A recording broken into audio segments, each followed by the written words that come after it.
Welcome back to Doggo's Behavior. For this video, we will be talking about the meaning behind common dog behaviors. So, common dog behaviors includes barking, jumping up, digging, etc. But do these behaviors have meaning, or what was your dog even thinking while doing that behavior? As I've said in my last video, behaviors could be influenced by many things, and it's grouped into two. One is the influence of the role nature. Second is the influence or the role of nurture. Let's jump right into the first common behavior. The first one is biting. Your pups may nip at you as they learn how to communicate with their pet parents. This usually happens while playing, as young dogs often communicate with their mouths when they interact. It may also happen during training, or for simply no reason you can identify.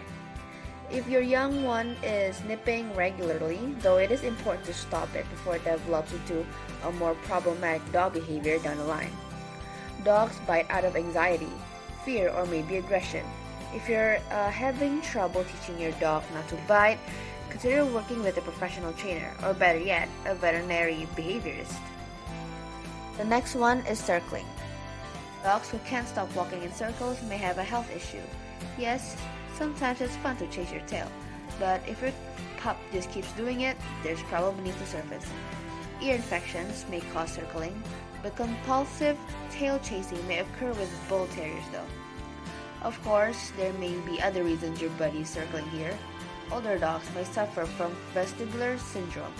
And not to alarm you, but all dogs are at risk for poisoning or a brain tumor. Only your vet can determine the cause of your dog circling, so go get the checkup. Third one, and the disgusting one, eating poop or feces.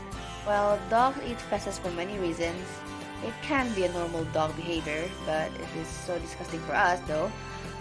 Young dogs may watch their mother clean them, who ingests feces as a result, and mimic her.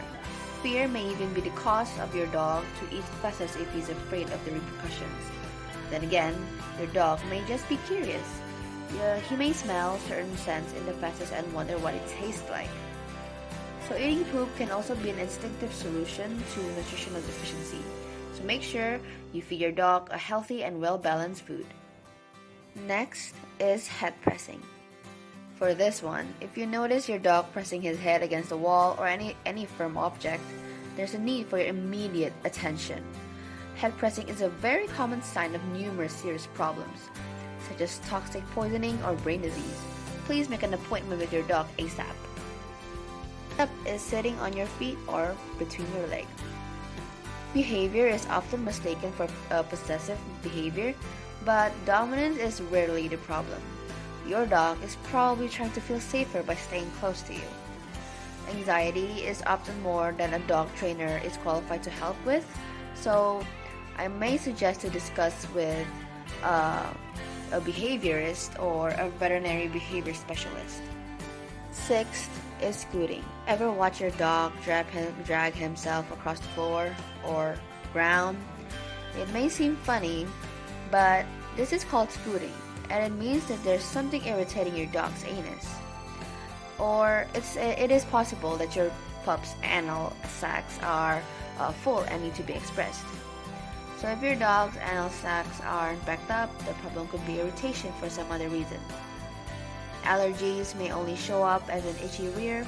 While it's common to blame worms, this is an uncommon reason for the behavior. So finally, a dog who's a grass eater or likes to lick around the house could have strands of grass or hair trapped in his anus that he's rubbing the ground to get it out. So this is the least severe reason for scooting, but the easiest for you to help him take care of. Seventh is urinating in the house.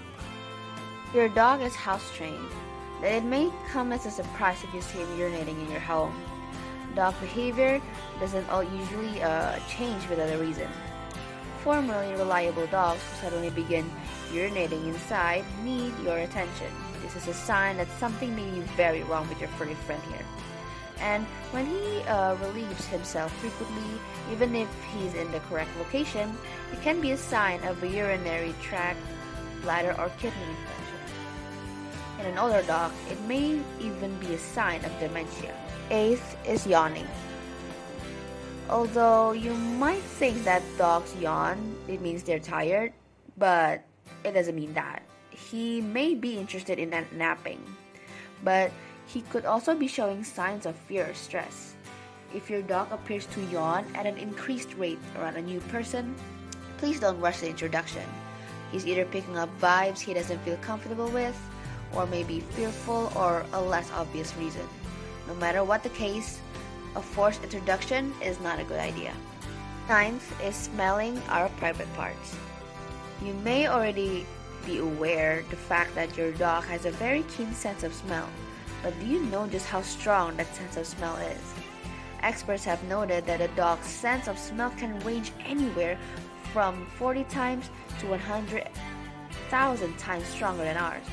We humans have like 5 million odor receptors, while dogs, they have like 220 million odor receptors. So, it's no surprise that canines use their nose as a main form of communication. And just like other dogs, getting behind another dog to gain information about them, the same is true for when they sniff at private parts of a person. Humans have many different scent glands within our genital area. Given this information, it makes sense that a dog will sniff around that area to find out all they can about you.